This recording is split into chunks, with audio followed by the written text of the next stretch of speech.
nosotros estamos en vivo y en directo a las 9:56 de la noche de este lunes 21 de febrero. Hemos invitado para que esté con nosotros a lo largo de todo este diálogo abierto al profesor Daniel Hernández. Él es experto en comunicación, es profesor de la Universidad Central de Venezuela, investigador y es asesor del Ministerio de Comunicación e Información. Le hemos invitado porque, bueno, hemos presenciado y hoy pues escuchamos en voz de nuestro ministro de Información, de Comunicación e Información, Andrés Izarra, que se denuncia y que se está practicando de hecho toda una campaña mediática en varias partes del mundo, pero sobre todo en los Estados Unidos y desde Estados Unidos, en contra del gobierno de la República Bolivariana de Venezuela, en consecuencia, en contra de la nación.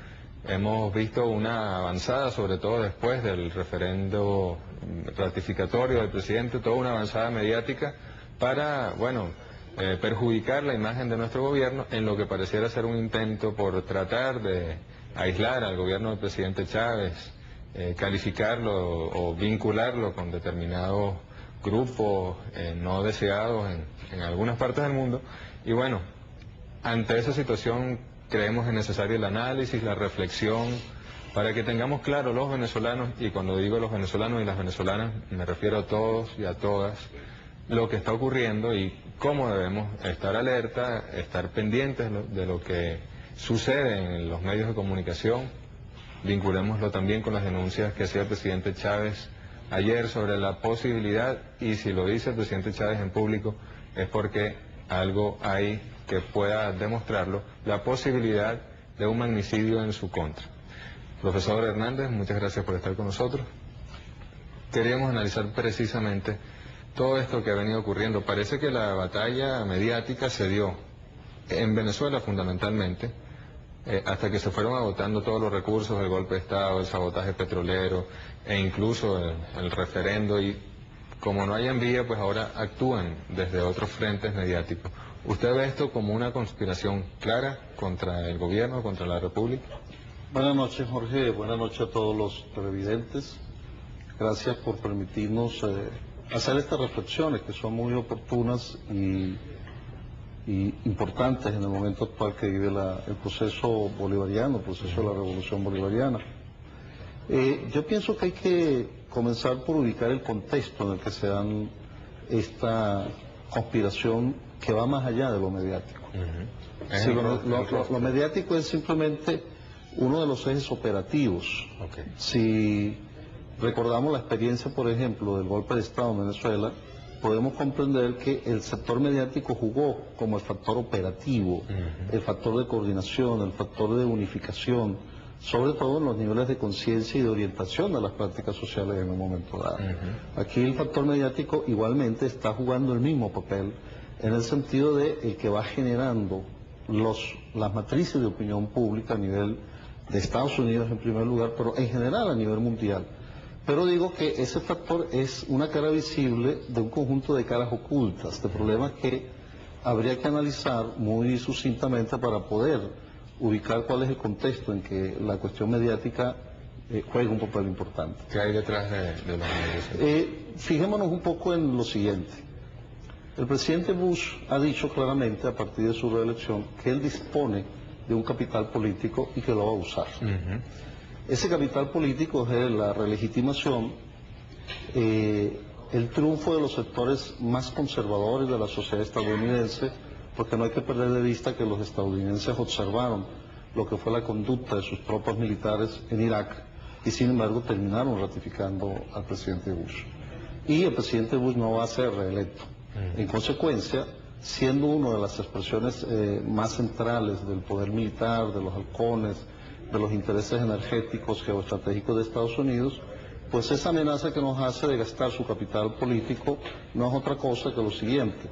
Un eje central de la política de Estados Unidos en este momento es lo que yo he llamado el cambio de la doctrina Monroe, América para los americanos, por la doctrina Bush, el planeta para los americanos. El planeta entero. El planeta entero, ya no se trata de América solamente. Aunque América sigue siendo un objetivo. Por supuesto, sigue siendo su objetivo primordial. En segundo lugar, esa estrategia está fundamentada desde el punto de vista político y mediático en la lucha contra el terrorismo. ¿Qué es el terrorismo? El terrorismo, pues, es un término que nos llevaría a discutir mucho, pero que en definitiva la matriz que se ha creado en la opinión pública mundial, ¿verdad?, es que todo aquel actitud patriótica adopte una actitud de independencia frente al poderío y frente a la intención hegemónica globalizadora de Estados Unidos es terrorista. Él lo ha dicho claramente. Se ha generalizado. El que no está conmigo es mi enemigo, ¿verdad? Y está en un eje del mal. Esa política de hegemonía mundial tiene, entre otras cosas, el contexto de una lucha geoestratégica con otros que potencialmente podrían ser adversarios de Estados Unidos. Es decir, uno de los objetivos para poder mantener esa hegemonía es debilitar cualquier potencial adversario, del tipo Unión Soviética, por ejemplo. Y esos adversarios, de alguna manera, los conocemos.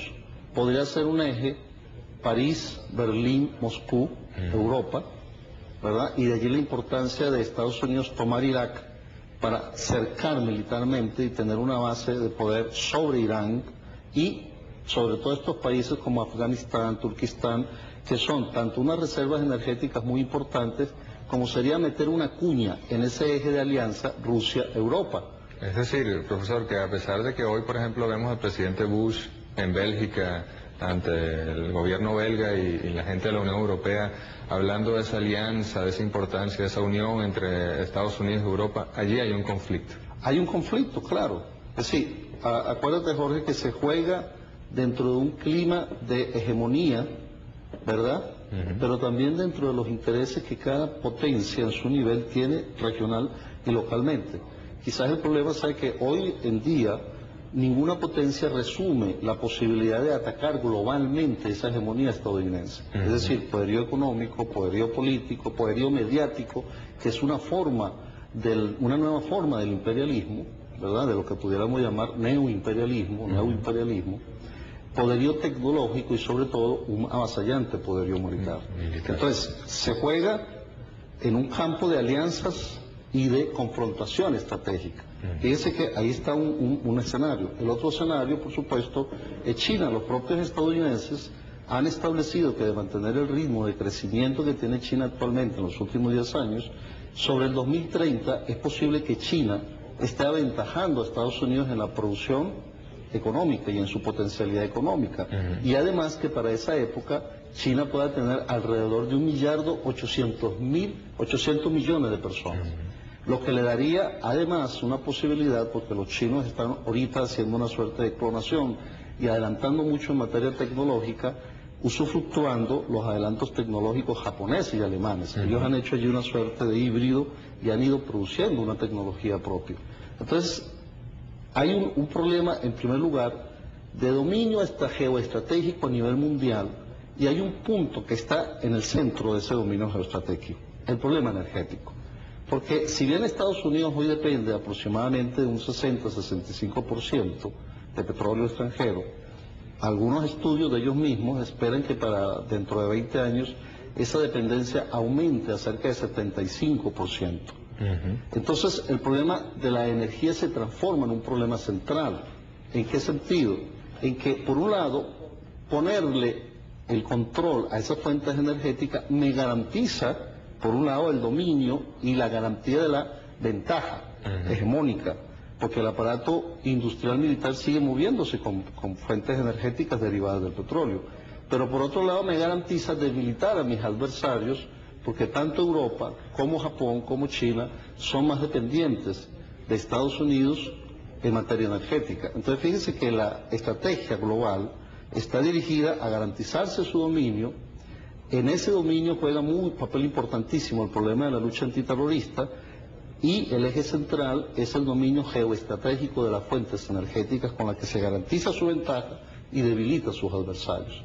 En segundo lugar, ¿verdad?, está toda esta discusión de la libertad, y algo que es sorprendente, pues ellos lo dicen con claridad, está en la página de la Casa Blanca en materia del documento de seguridad nacional, la estrategia de seguridad nacional. Dice, Estados Unidos promoverá un sistema internacional de carácter fundamentalmente estadounidense, donde los valores fundamentales sean nuestros valores de éxito, es decir, la libertad, y hay que preguntarle al pueblo iraquí qué entienden por libertad los estadounidenses, ¿verdad?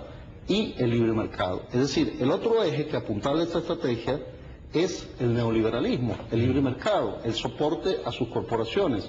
Hay 200 corporaciones que controlan el 40% del PIB industrial, el PIB mundial, y casi la totalidad del comercio.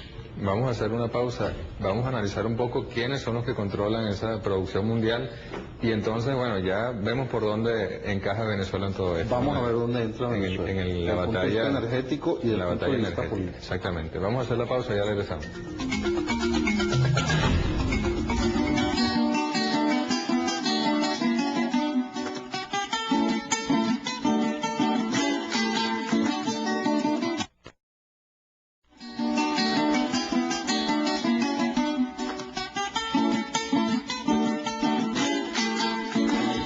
Gracias por continuar con nosotros. A las 10:09 estamos en vivo con el profesor Daniel Hernández haciendo este análisis geoestratégico y sobre todo de dónde se concentra el poder, por qué se concentra el poder y qué rol juega Venezuela entonces, por qué vemos esta andanada mediática contra Venezuela en este momento. Sí, fíjate Jorge y televidentes, es muy importante, habíamos dejado en el punto anterior planteado el elemento de la concentración monopólica, correcto, que es una de las características del imperialismo. Algunos alegan que es una categoría en desuso, pero en la vieja terminología ortodoxa, una de las características del imperialismo era la concentración monopólica de la propiedad. Así es. Pues bien, jamás el capitalismo conoció tal grado de concentración monopólica. 200 corporaciones controlan el 40% de la producción mundial. Y hay un elemento que es importante analizar aquí. Hay 10 grandes corporaciones que controlan todo el universo mediático. Esas 10 grandes corporaciones son fundamentalmente Time Warner a la cabeza, Disney, Viacom, Bertelsmann, New Corporation, TIC, Universal, Polygram, Sony y General Electric. Esas 10 corporaciones tienen negocios entre ellas y por supuesto disputas, ¿verdad? Porque dentro del capital hay alianzas y hay también confrontaciones. Esas 10 corporaciones controlan todo lo que es televisión, todo lo que es prensa. Es decir, cada una de esas corporaciones, por ejemplo, New Corporation, tiene 152 periódicos de primera línea a nivel de los 5 continentes. Es esta corporación de Rupert Murdoch, ¿verdad? Sí. Que es el propietario de la cadena Fox. Correcto. ¿Verdad? Esas corporaciones tienen control de todas las formas de televisión, cualquiera que sea el soporte por cable, por televisión satelital, en algunos casos incluso asociados con televisión de señal abierta. Controlan toda la industria editorial, la industria de revistas, la industria de entretenimiento, música, video, cine, cadenas de cine, películas, por señalarte algún caso solamente, Time Warner tiene más de 25.000 películas, una filmoteca de más de 6.000 filmes clásicos. 25.000 películas. Y documentales, es decir, tienen un arsenal. Detrás de esas grandes corporaciones... ¿Cuál es la intención de controlar los medios de comunicación a nivel mundial? La intención es que, gracias al desarrollo de la tecnología de información y comunicación, se ha operado un proceso muy particular dentro del capital, que es que se ha permitido articular en un mismo momento acumulación de capital, manipulación sociocultural y dominio político. Porque ustedes se dan cuenta que tenemos cable, en Venezuela tenemos aproximadamente hoy día entre 22 y 25% de la población que ve televisión por cable y la tendencia es a crecer, y esto es muy importante tomarlo en consideración, porque dentro de esas tendencias más, dentro de las televisoras con mayor tendencia a crecer, está DirecTV, y voy a señalar ahorita por qué la importancia de ver esto, ¿no? Pues es muy sencillo. Los mensajes, eso que se llama la industria del entretenimiento, es fundamentalmente un mecanismo a través del cual se genera una manipulación de la conciencia. La conciencia es un elemento semiótico, es decir, nuestro sentido de la vida, los valores a través de los cuales se articula, las visiones que tenemos, los temores, se articulan a través de formas lingüísticas e imaginarias, es decir, de imágenes. Y si, por ejemplo, en el caso venezolano, para darte cifras exactas, un estudiante cuando se gradúa de bachillerato ha estudiado aproximadamente 17.000 horas. Bajo el supuesto de que vea 7 horas promedio de televisión, ha visto 38.000 horas de televisión. 7 horas diarias. 7 horas diarias. Y ese es un estudio que hizo la profesora Luisana Gómez en el año 2000, por allí. Pero es un estudio que está bastante cercano a la realidad, porque McChesney y otro investigador, Herman, de gran reputación, hacen un estudio en 6 países y establecen que el promedio de observación de televisión es 6 horas. Es decir, que estamos bastante cercanos. Entonces, el problema está en que no hay ningún sonido, no hay ninguna nana, ninguna madre ni padre que haya estado tan cerca de la constitución de la conciencia del niño que la televisora. Fíjense que yo he venido insistiendo en que en aquellos sitios donde hay bebés, apaguen el televisor. Porque se dice, préndele el televisor para que no se siente solo.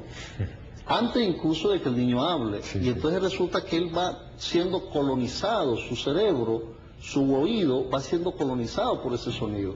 Tan es así que a veces el niño está jugando, ¿verdad? No está viendo la televisión. Y tú le apagas la televisión y él inmediatamente reacciona. Pues bien, este control, ¿verdad? Fíjense que esas 10 grandes corporaciones que controlan todo lo que tiene que ver con la construcción de la conciencia, ¿verdad? Debajo de ellas hay aproximadamente un grupo de 30 corporaciones que actúan regionalmente. En América Latina hay 4 grandes grupos.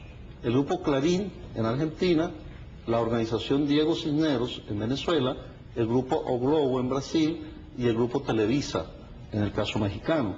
Son corporaciones que aspiran a tener un dominio global y que establecen alianzas, ¿verdad?, con las grandes corporaciones en diversas áreas para el desarrollo de planes. Entonces, aquí cabe, por ejemplo, señalar algo que es muy importante. Una casa subsidiaria de General Motors, que lo menos que produce es la línea automotriz, pues nosotros la conocemos porque produce una división automotriz, Chevrolet, etcétera, etcétera, pero que su producción fundamental es de carácter militar, ¿verdad?, para el Pentágono y para el complejo industrial militar de los Estados Unidos, tiene una subsidiaria que es Hughes, que es una corporación especializada en tecnología militar satelital. Aunque General Motors dividió esa corporación y dejó AT&T, Hughes se especializó en televisión satelital. Compraron un satélite PanAmSat y lanzaron DirecTV. Y una de las divisiones principales de DirecTV con Sky es en América Latina. El principal socio de DirecTV en América Latina es el señor Diego Cisneros. Entonces, uno puede empezar a ver las asociaciones que hay. Las grandes corporaciones, las corporaciones vinculadas directamente al Pentágono, porque hacen tecnología militar satelital, y nosotros tenemos suficientes razones para sospechar que no se dedican solamente a vender televisión, ¿verdad? Y quienes han estado aquí promoviendo una desestabilización del sistema político. Es decir, profesor, que usted de alguna manera nos dice que en América Latina una de las principales empresas es venezolana, es la organización Diego Cisneros y todas las empresas que dependen. Diego Cisneros, Gustavo Cisneros tiene aproximadamente unas 100 empresas.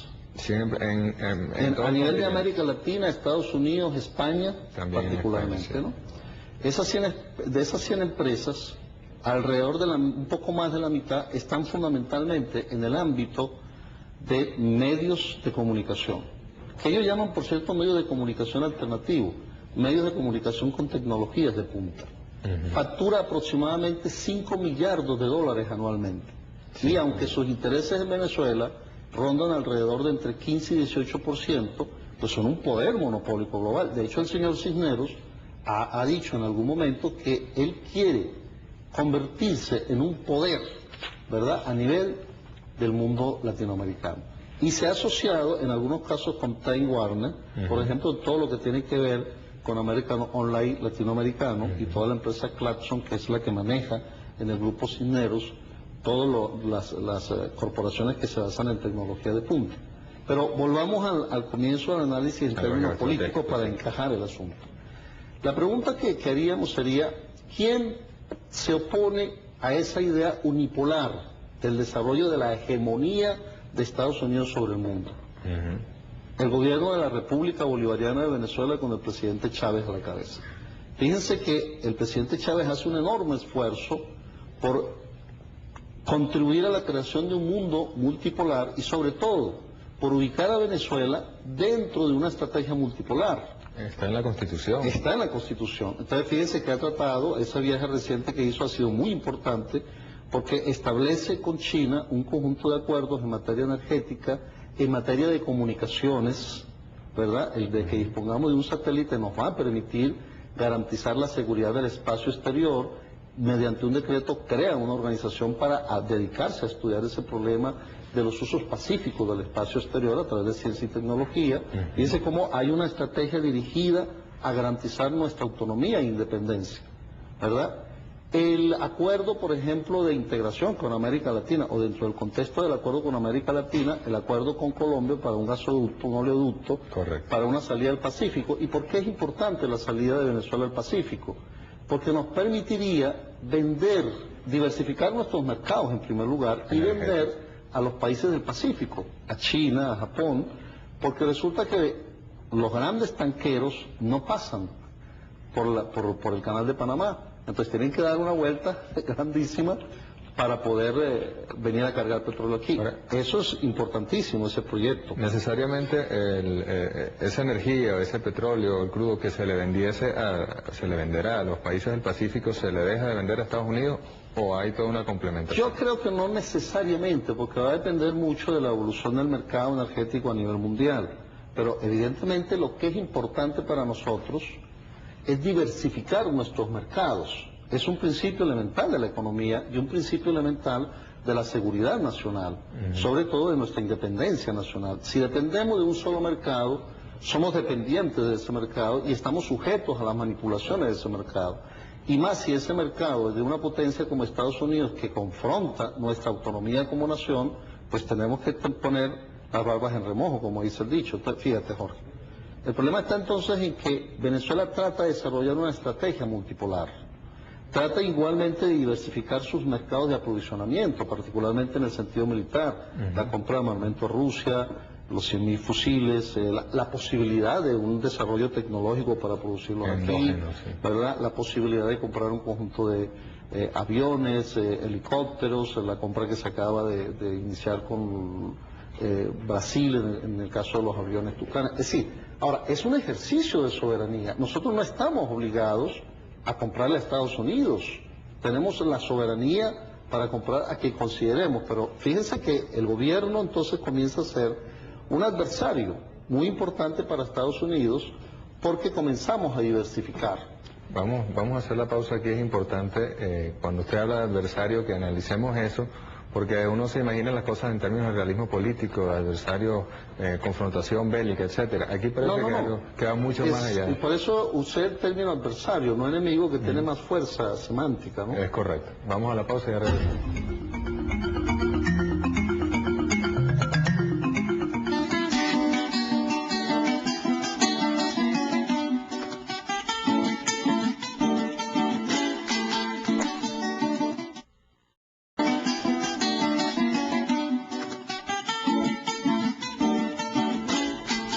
Bien, continuamos a las 10:25 con el profesor Daniel Hernández. Cualquier pregunta o comentario suyo, 239-4472 con el código 0212 en Caracas. Profesor, entonces, vayamos un poco, entonces, usted nos decía que el gobierno de la República Bolivariana de Venezuela y en consecuencia Venezuela se convierte en adversario de esas políticas, pero ¿es un adversario estructural bien conformado o es simplemente una irreverencia? No, fíjese la cosa, Jorge. Cuando decimos que Estados Unidos tiene una estrategia dirigida a evitar el resurgimiento de un potencial enemigo que le dispute su hegemonía, obviamente no estamos hablando de Venezuela, estamos hablando de China. Exacto. ¿Verdad? O de Europa. O estamos hablando de Rusia, o estamos hablando de Europa, o estamos hablando de Sudamérica. Correcto. ¿Verdad? ¿Por qué? Porque de alguna forma, dentro de ese juego estratégico, Estados Unidos tiende a ejercer su hegemonía dividiendo los factores que en un momento dado pueden aliarse y disputarle la hegemonía. Entonces, una alianza, por ejemplo, con China, es una alianza perjudicial, porque China se convierte en un elemento potencialmente que le puede disputar su hegemonía. Una alianza con Rusia es también un elemento que potencialmente en la dinámica de los acontecimientos puede convertirse en un enemigo.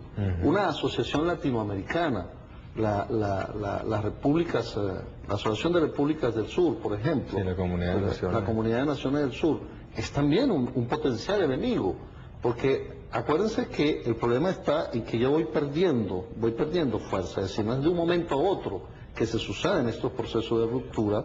Inglaterra ejerció su hegemonía durante un siglo, desde la batalla de Waterloo hasta la Primera Guerra Mundial y prácticamente hasta la Segunda Guerra Mundial, que es donde emerge Estados Unidos. Hay todos los procesos. ¿Qué es lo que busca Estados Unidos? Evitar a toda costa que los procesos puedan conducir a un debilitamiento de su hegemonía. Pero ya hay una señal clara, profesor, con el fracaso del ALCA. Vamos allá, vamos justamente allá, que Venezuela, a pesar de que es un país relativamente pequeño, y yo quiero que mis compatriotas me escuchen todos con mucha claridad, Venezuela es la primera potencia mundial si sumamos reservas energéticas, reservas hídricas y biodiversidad. Es decir, no somos, y por eso decía, a pesar de que aparentemente somos un país pequeño, ¿verdad? Entonces, Venezuela una pequeña gran potencia. Es un objetivo para Estados Unidos. ¿Cuál era la importancia, por ejemplo, que tenía Cuba en 1959 al momento de la revolución? Es decir, en general Cuba había sido reducida al papel de un paraíso de bandidos, ¿verdad?, de las mafias de Florida, y no tenía ninguna importancia desde el punto de vista económico, pero la revolución cubana generó inmediatamente una onda de influencia sobre América Latina. Es en la década del 60 donde surgen todos los movimientos guerrilleros de América Latina. Correcto. La FARC en mayo del 64, el EPL en el 65, el ELN en el 67, los montoneros en Argentina, los tupamaros en Uruguay, los senderistas en Perú. Es decir, hay una gran repercusión. Y los Estados Unidos aprendieron la lección. ¿Cuál es el problema ahorita? Que es el gobierno venezolano el que está desarrollando una política, por un lado, de creación de un mundo multipolar, y que pone a Venezuela en una situación de conquistar su autonomía como nación. No es que nosotros tengamos ningún interés en enfrentar a Estados Unidos. Es Estados Unidos el que inmediatamente reacciona contra nuestra autonomía real, contra el ejercicio de nuestra independencia como una nación soberana que no tiene por qué rendirle cuentas a nadie, que puede inscribirse incluso dentro de la propia normativa que establece Estados Unidos. Pues si Estados Unidos establece que el libre mercado, pues yo soy libre de buscar clientes en ese libre mercado donde yo quiera, donde me den mis ventajas comparativas. Correcto. Yo soy libre de comprar donde yo tenga ventajas, ¿verdad? Bueno, pero es que el libre mercado funciona para ellos en términos del ejercicio de su hegemonía. Entonces, Venezuela comienza a ser un país que representa un adversario potencial en términos de las alianzas que promueve. Y sobre todo, porque este es un elemento central, el presidente Chávez no solamente hace uso de la retórica, sino que va realizando, ¿verdad?, una política de hechos concretos. Y ha desarrollado una política de integración a nivel de América Latina y del Caribe y del sur-sur, que evidentemente comienza a dar unos resultados importantes, porque el eje Caracas, Brasilia, Buenos Aires, es un eje de suma importancia. Acuérdense que Brasil es la 10ª economía del mundo y que la integración de Venezuela, Brasil, Argentina, Uruguay, no deja de ser de gran significación desde el punto de vista potencial de la naturaleza de los procesos que pueden surgir, tanto desde el punto de vista económico como desde el punto de vista político. Y hay un elemento también muy importante, que es Venezuela quien está planteando una alternativa al modelo neoliberal, una alternativa de carácter antiimperialista, de carácter incluso anticapitalista. Ahora, los procesos no se decretan, es la propia dinámica. Y una alternativa, profesor, que tampoco es el socialismo soviético. No es, porque fíjese que es una alternativa nacionalista, patriótica, autónoma, que no sabemos en su dinámica a dónde nos va a llevar, porque no hay pitonizo para decir dentro de 20 años estaremos en tal o cual sitio. Entonces, ¿qué es lo que trata Estados Unidos de hacer? Que Venezuela se ha convertido, la República Bolivariana de Venezuela, para decirlo en criollo, en una suerte de piedrita en el zapato. Esa fuerza negativa que ellos dicen. Esa fuerza negativa. Entonces ellos han comenzado una campaña, lo han hecho los principales voceros, ¿verdad? ¿Y por qué han comenzado esta campaña? Y esto es muy importante para los ciudadanos, para el pueblo, para los movimientos sociales. Han comenzado una campaña de otro tipo. Quienes consideran erróneamente en un triunfalismo que ya derrotamos los factores desestabilizadores, quienes consideran que aquí simplemente hay que sentarse a disfrutar del poder conquistado, están profundamente equivocados y le hacen un profundo daño a la revolución. ¿Por qué? Porque nosotros estamos comenzando nuestro proceso de construcción, como ha dicho el presidente Chávez. No hay nada consolidado. Estamos iniciando este batallar, que no es contra nadie, es un batallar por la justicia, por la libertad, por la autonomía, por la independencia, por la soberanía. Nosotros no nos estamos enfrentando a nadie. Pero justamente Estados Unidos agotó en buena medida sus políticas ortodoxas. Golpe de Estado, donde los medios jugaron un papel operativo. Sabotaje, paramilitares, guarimba, terrorismo mediático. Y se dieron cuenta de que esas técnicas ortodoxas fueron totalmente derrotadas. Entonces, la estrategia a seguir ahora es distinta, y aquí está el problema central. ¿Cuál es la estrategia? Su estrategia es dividir, fracturar el apoyo popular, evitar la consolidación, evitar los éxitos del gobierno en todos los terrenos, operaciones encubiertas, tipo Granda, ¿verdad? Recuérdense que el señor que está al frente de la CIA, no recuerdo ahorita su nombre, es el principal especialista que tiene la CIA en operaciones encubiertas. Señor Gross, creo que sí. sí. Y entonces fíjense cuál es la estrategia. Es casi que maestra en el sentido de que hace invisible el adversario, lo invisibiliza, no está, ¿verdad? Porque aquí aparecía la cara de la oposición, pero la oposición era un simple soporte de ese poder imperial que ahorita parece invisibilizado, por un lado. Y por otro lado, algo que es muy importante tomar en consideración, que comienza a operar sobre todo sobre la conciencia de la ciudadanía, sobre la conciencia del pueblo, en dos direcciones. Tratando de recuperar un ancestro histórico, porque recuerden ustedes que los propios adecos dicen, estos mismos negritos que están a la puerta del palacio eran los que nos aplaudían a nosotros. La matriz histórica es que Adey Copey, por lo menos hasta la segunda elección de Pérez, obtenían siempre 85 o más % de la votación. Tuvieron los recursos económicos y finalmente fracasaron estruendosamente. Y fíjense que un aspecto de la estrategia está dirigida a eso. El gobierno tiene todo el poder, el gobierno tiene todos los recursos, cosa que no es totalmente cierta, y ya viene creándose la matriz del fracaso del gobierno, por un lado internamente, es decir, que se cabalga sobre un hecho histórico que está allí en la conciencia de la sociedad, ¿verdad? Y sobre el que hay que prestarle mucha atención. Y en segundo lugar, se comienza a trabajar, ¿verdad?, esa estrategia generando el sabotaje interno, generando la división, generando la fractura, a través de los partidos, del movimiento, saboteando los planes del gobierno y la estabilización dentro del proceso también. Dentro del proceso, ¿verdad? Ese es el trabajo constante. Pareciera ser que no está, pareciera ser a veces que es una disputa entre los partidos que apoyan el proceso, pero hay indudablemente un conjunto de mecanismos que auspician esa división.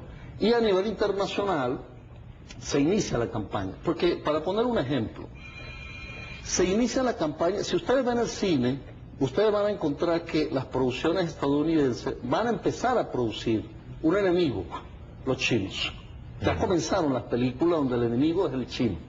En alguna época fueron los alemanes. Correcto. En otra época fueron los soviéticos y ahora son los chinos, porque se trata de ir construyendo una matriz, en primer lugar en la sociedad estadounidense, para el apoyo de la política de su gobierno, de que hay un adversario que hay que derrotar, que amenaza la seguridad de Estados Unidos. En el caso, por ejemplo, de Irak, 18 o 20 meses antes, comenzó una campaña a través de las grandes agencias de noticias. Por cierto, 3 agencias de noticias concentran el 85% de las noticias que se producen a nivel del mundo. El 85%. El 85%. ¿Cuáles y son CNN cubre 200 países de los 200 y algo del mundo. Cuando uno ve el mapa del universo, del planeta, uno ve los satélites que cubren totalmente hasta el último rincón. CNN, a través de sus subsidiarias, CNN Internacional, CNN en español, CNN en portugués, prácticamente en todos los idiomas importantes. Entonces, comienza a crearse una matriz a través del cine, la televisión, los programas de video, incluso la música. Sociocultural, ¿no? Una matriz sociocultural, por ejemplo, contra el terrorismo, para asentar en la conciencia colectiva el terrorismo y la legitimación de la lucha antiterrorista. Okay. Sentado esa matriz, simplemente basta identificar a alguien como terrorista. Y todo lo que se ha generado como matriz social en el imaginario, pues se volca contra la nación, el país, en el caso, por ejemplo, de Irak. Fíjense que se fue creando toda la matriz y hubo un momento en que uno escuchaba CNN y hay un periodista que decía: soy ciudadano de Bagdad, no se preocupen que las bombas son exactas y van a caer en los objetivos específicos. Y si hay alguna bomba que se desvía, pues son daños colaterales. Sí. Imagínense la barbarie de eso. Entonces, en este caso, ha comenzado el trabajo. Lo han comenzado los voceros fundamentales, Condoleezza Rice. Contra Venezuela. Dice. Contra Venezuela. Hay que modificar la Carta Democrática Interamericana. Si la Carta Democrática Interamericana nos da el derecho, nosotros tenemos el derecho de aplicarla, y es hora de aplicarla. Pero como no es posible, quizás habrá que modificarla. Fíjense que han inventado una teoría ahora. Legitimidad de origen, porque es producto de elecciones, pero ilegitimidad de hecho, porque violenta no sé qué tipo de libertades. Alguien como un país como Estados Unidos, que ni siquiera elección en primer grado tiene, hablándonos de democracia. Habla la señora Condoleezza Rice, ¿verdad?, diciendo que somos una fuerza negativa, que el presidente es una fuerza negativa, y hay que detenerse un instante, por ejemplo, en el caso último con el gobierno del presidente Uribe. Fíjense que la primera decisión de Uribe, la primera declaración prácticamente es convocando a un acuerdo, a una discusión multilateral, que era abrir las puertas, el primer comunicado de la Casa de Nariño, que era abrir las puertas para ponernos otra vez en un debate con Estados Unidos y un conjunto de países amigos, entre comillas. Que ha podido ser la OEA, por ejemplo. Que ha podido ser la OEA, aunque en la OEA hay una situación que no es la misma. No es la que los Estados Unidos creen que no es la exacto. Vamos a hacer la pausa, profesor, nos vamos rápido y ya regresamos.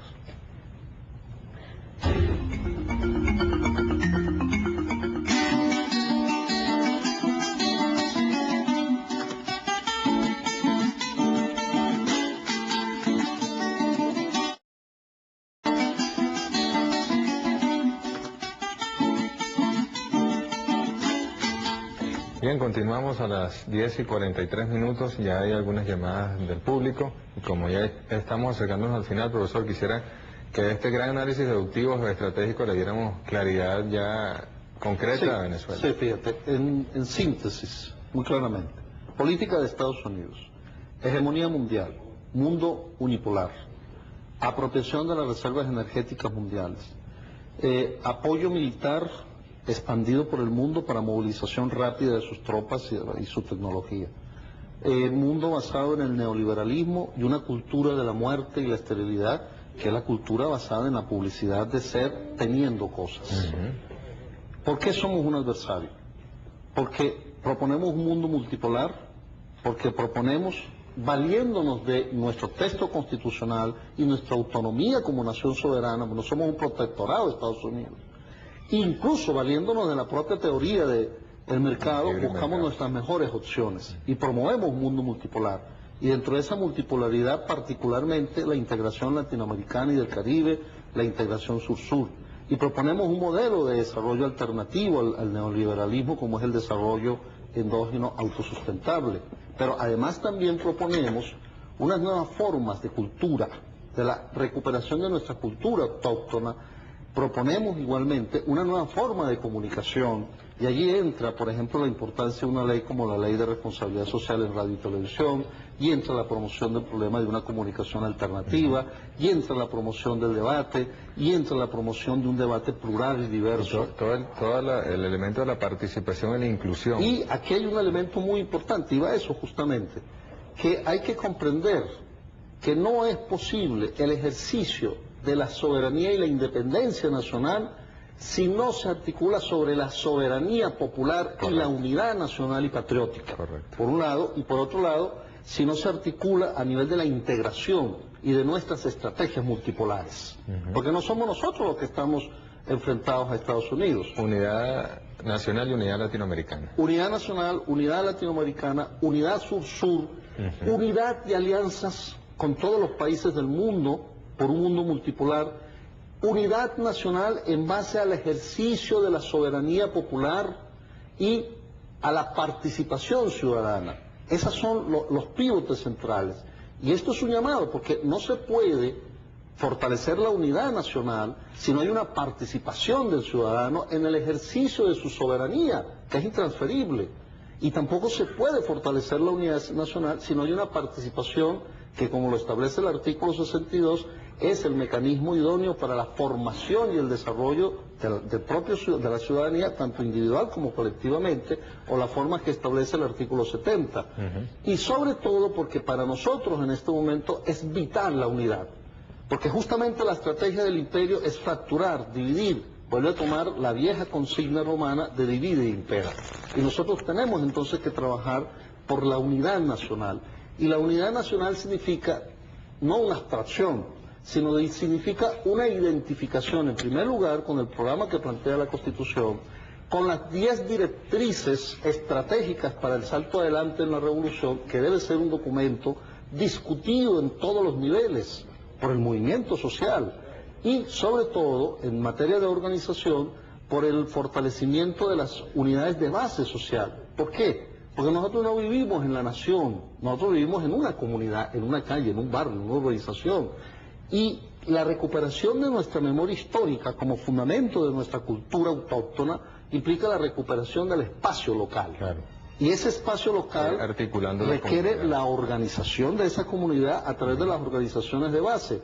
Las unidades de batalla electoral transformadas ahora en unidades de batalla endógena, y hay que entender aquí lo endógeno como unidades de batalla para una vida plena, digna, gratificante, solidaria, porque es en ese nexo donde se construye la solidaridad y donde aprendemos a amar nuestra patria, nuestra tierra, nuestra gente, y donde estamos dispuestos a adquirir las convicciones para defender la República ante cualquier agresión. Profesor, ¿es posible crear una matriz en el mundo occidental, no venezolano, incluso quizás no latinoamericano en su inmensa mayoría, de que es necesaria una intervención en Venezuela por parte de Estados Unidos? Sí, es posible. Pero no hay manera de detenerlo. Es posible, hablando de las posibilidades, si examinamos el poderío que concentran estas corporaciones y cómo te manejan transversalmente todos los elementos que tocan con la conciencia social, pues es posible. Pero justamente allí está la importancia de nuestra estrategia, de fortalecer nuestra presencia a nivel exterior. Correcto. ¿Verdad? Allí juega un papel fundamental toda nuestra estructura de la Cancillería y de las relaciones exteriores, ¿verdad? Porque necesitamos de verdad plantear una estrategia en ese sentido, de dar a conocer realmente cuál es el proceso en Venezuela. Y juega papel importantísimo a nivel latinoamericano, el problema de las alianzas y la formación, por ejemplo, de Telesur, que es fundamental. El fortalecimiento de los órganos comunitarios, de la prensa y de los medios comunitarios y alternativos, ¿verdad? La asociación, la integración cultural a nivel de América Latina, porque generalmente ha ido por delante la economía en términos de los intereses de las grandes corporaciones.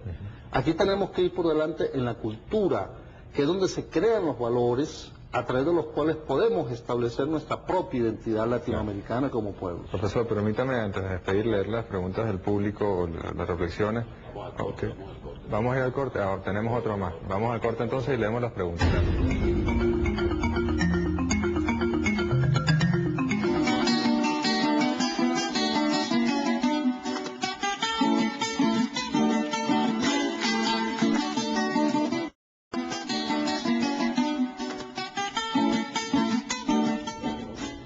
Bien, aprovechemos entonces este último segmento ahora con el profesor Daniel Hernández, las llamadas del público. José Luis García desde Yaracuy, ¿cuál es la razón por la cual Estados Unidos no ha utilizado la fuerza militar contra Venezuela? Bueno, porque no es sencillo, ¿no? Es decir, aquel imaginario de que hay una invasión directa a través de los marines no es una necesidad.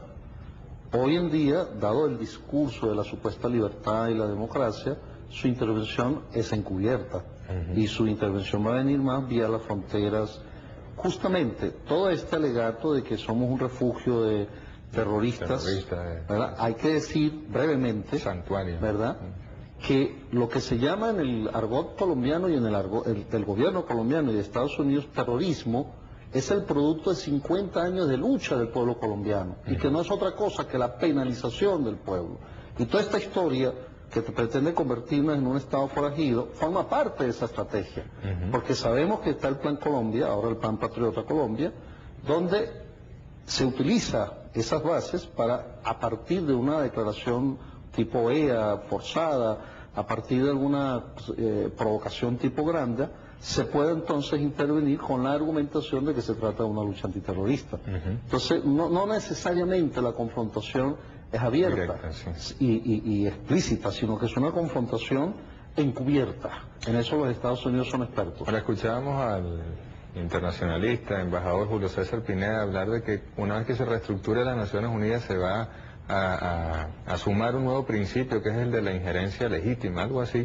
Y él ponía como ejemplo no legítimo Irak, pero como ejemplo legítimo, por ejemplo, Haití.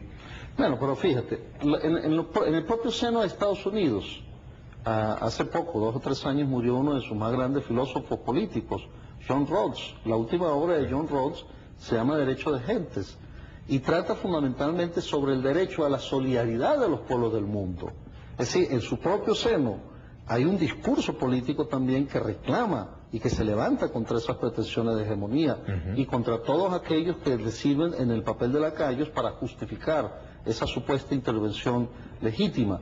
No hay supuesta intervención legítima. Claro, no existe. Lo único legítimo y ético es la defensa de la autonomía, de la independencia, de la soberanía y de la vida plena del ser humano. Y nadie puede tener el derecho de sojuzgar a otro, mucho menos como nación. Seguro. Leonardo Sánchez de Caracas, ¿podría hablarnos de la estrategia que está usando Gustavo Cisneros con su libro y su lanzamiento disimulado como futuro candidato? Claro, forma parte de toda esa campaña, es vergonzoso.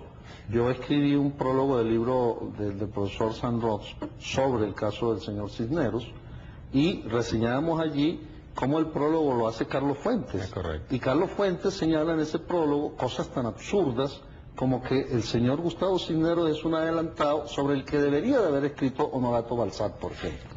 Es un adelantado al estilo de quienes saquearon en la época de la conquista estos países. Entiendo que ese prólogo lo pagaron. Por supuesto, son esas plumas al servicio de los dólares y su estrategia, por supuesto, es la de, a nivel mundial, tratar de crearse un imaginario de ser un capitán de la gran empresa y dentro de ese contexto justificar sus políticas y sus alianzas con los Estados Unidos. Correcto. Luis Otaiza desde Caracas le pregunto si está dictando algún tipo de charla aquí en Caracas y le puede decir dónde.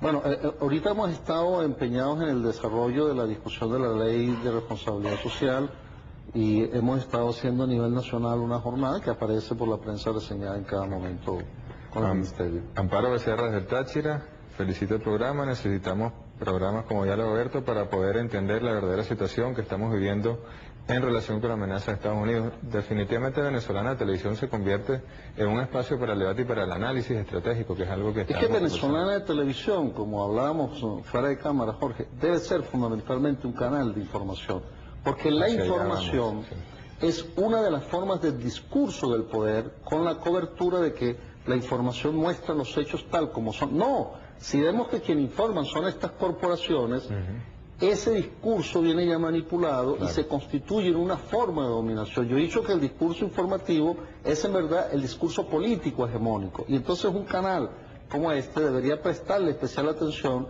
a todas las fuentes alternativas de información sobre lo que sucede en Europa, sobre lo que sucede en la OPEC, sobre lo que sucede en Rusia, en China, en el mundo latino, sobre la vida de esos países y esos pueblos, para poder establecer a través de análisis estratégicos una educación que nos permita a nosotros el análisis prospectivo de los diversos escenarios para diseñar estrategias. El propio presidente lo ha señalado. Es importantísimo el estudio estratégico. Incluso la constitución de un centro de estudios estratégicos por parte del Ministerio de Ciencia y Tecnología es muy importante dentro de esto porque nos permite a los venezolanos comprender qué está pasando en el mundo diseñar políticas que nos permitan tener la iniciativa ante cada arremetida del adversario. Hay que dejar de ser reactivos. Ya vamos a terminar. Carmen Rodríguez de Altamira, no hay duda de que Estados Unidos facilitó el asesinato del primer ministro del Líbano. Espero que el Líbano sea prudente y no se deje utilizar por el gobierno de los Estados Unidos para atacar Siria o Irán. Zulay Gaviria de Caracas, es muy importante que se invite a algún representante de la Comisión de la Asamblea Nacional que hable de la sentencia 3118 referente al poder del régimen municipal que fue sancionado por la Sala Constitucional con el magistrado Antonio García para legitimar las elecciones que vienen. Domingo Víez desde Mérida, existen, es una afirmación, otros grupos que no son MBR, pero que apoyamos igualmente al presidente. Estamos con usted, señor presidente, hasta la muerte apoyándolo. Y Simón Fernández, bueno, se quiere comunicar con nuestro invitado, le dejamos los teléfonos. Muchísimas gracias, profesor Daniel Hernández, por haber estado con nosotros, ya tenemos que despedir. Muchas gracias, estimados televidentes, por habernos acompañado.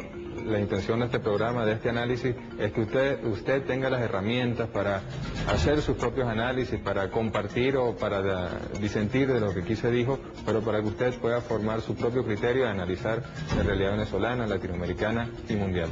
Muchísimas gracias por habernos acompañado, gracias al equipo técnico profesional de Venezolana de Televisión. Por nuestra parte será hasta el próximo miércoles.